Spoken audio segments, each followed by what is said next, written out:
നമ്മൾ ഇവിടെ വരുമെന്ന് അവൻ അറിഞ്ഞിട്ടുണ്ടു താനും. ഫിലിപ്പ് ഒന്നും പറയുന്നില്ല.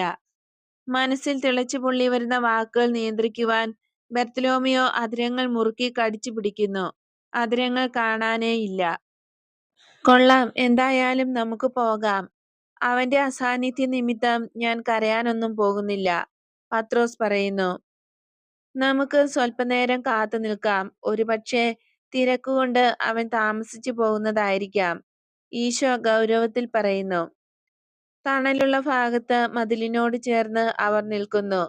സ്ത്രീകൾ ഒരുമിച്ച് ഒരിടത്തും പുരുഷന്മാർ ഒരുമിച്ച് വേറൊരു കൂട്ടമായിട്ടും നിൽക്കുന്നു. എല്ലാവരും അവരുടെ ഏറ്റവും നല്ല വസ്ത്രങ്ങളാണ് ധരിച്ചിരിക്കുന്നത്. പത്രോസ് എത്ര വിശിഷ്ടമായിട്ടാണ് ഒരുങ്ങി വന്നിരിക്കുന്നത്.